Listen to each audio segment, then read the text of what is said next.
Powered by the Montana Television Network. This is the 5:30 News on Q2, Montana's news leader. Good evening and thanks for joining us. I'm Russ Riesinger. And I'm Jeanelle Slade. Frustration and new court filings today surrounding a sex abuse case that dates back 30 years in the town of Miles City. According to court filings, the Miles City Unified School District argues that their longtime athletic trainer was not a full-time employee and that the district should not be liable for the alleged molestation of possibly hundreds of students. And also new today, lawyers for victims in this case are now asking a judge to force the school district to hand over evidence, documents they say they're not getting. And now frustration over this has the lawyers for the 31 victims in the case crying foul. Back in September, a civil lawsuit was filed by dozens of former Custer County High School students who claim they were repeatedly sexually abused by the district's longtime athletic trainer, James Jensen, from the mid-1970s until 1998. Jensen is currently sitting in the Yellowstone County Detention Center facing federal and state charges related to child pornography and coercion. Attorney Dan Rice says the school district is not handing over vital information for this case. Rice says that includes details about the district's insurance and objecting to questions about any investigations the district may have conducted into Jensen's behavior. Now, lawyers also say at this point they are not getting details and evidence for how Jensen was let go from the district.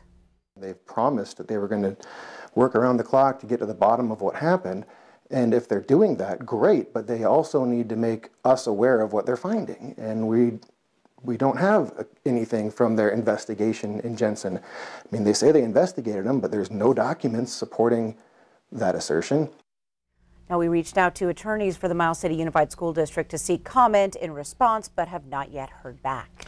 It is day 3 in the search for a missing 3-year-old boy who fell into the Musselshell River. Under Sheriff Sean Lesnick tells MTN so far their search efforts have been unsuccessful. The boy fell in the river near the Kilby Butte Hutterite colony on Monday. Brutal conditions, including sub-zero temperatures, are making the search even more difficult. Crews are using chainsaws and drills to break through the thick ice in hopes of locating the boy. The Yellowstone County Sheriff's Office, the U.S. Water Rescue Dive Team, a cadaver dog and handler, and the Roundup Fire Department are all assisting in that search. Residents have also provided generators, lights, and food to the crews. We're told that Lesnick, who's set to take over as sheriff, will postpone his swearing in so that he can remain on the scene of the search. Well, it's almost 2 years until Montanans vote for the next governor in 2020. Secretary of State Corey Stapleton got a jump start on that race today as he announced he will be running for that open seat in 2020. Now, the first prominent Republican in the race, the 51-year-old Stapleton, is a former state senator from Billings who was elected Secretary of State in 2016. He ran unsuccessfully for governor in 2012 and U.S. House in 2014, losing both times in the Republican primary. Stapleton says he'd like to help guide Montana toward being a state with stronger families, higher wages, lower taxes, and smaller government. Another Republican, Attorney General Tim Fox, has said he's considering a run for governor in 2020. And sources tell MTN News that Republican Congressman Greg Gianforte is giving a look at the race as well.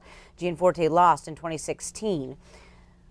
Stapleton told MTN News today that he believes he can be a candidate who appeals beyond the Republican base. I am someone absolutely who's enjoyed Democratic support, independent support, libertarian support, constitutionalist support. And so I want to serve everyone, but I think most importantly, I want to set a vision and show people what I would like to accomplish with their support and their vote, and then get to work with the legislature on it. As of yet, no Democrat has surfaced as a 2020 candidate for Montana governor. Ashley Hirata, one of 2 recently added district court judges in Yellowstone County, officially took the title of judge this afternoon. That I will support, protect, and defend the Constitution of the United States of America. The Constitution of the United States of America. Former U.S. District Judge Richard Siebel performed the ceremony for the swearing-in of Judge Hirata. She thanked her family and friends who filled the 5th floor courtroom. Hirata won the election by 125 votes over Julie Pierce after a recount in December. With the 2 new judges, District Court in Yellowstone County now has 8 judges. A former team doctor at MSU Billings and Rocky Mountain College pleaded not guilty to murder today in Helena District Court. Greg Trude is charged with negligent homicide and tampering with evidence in the death of Dr. Eugene Buzz Walton. This after Walton suffered a fatal gunshot wound in the parking lot of a former Kmart in Helena back on October 21st. A jury trial is set for May 6th. Trude, who now lives in Helena, faces a maximum of 30 years in prison if convicted. Now, on his LinkedIn page, he lists himself as an NRA rifle and handgun instructor. Time is running out for firefighters in Miles City as the building that houses their engines, trucks, medics, and firefighters themselves is deemed structurally unstable. However, the fire chief says he has a short-term fix, which is set to arrive tomorrow.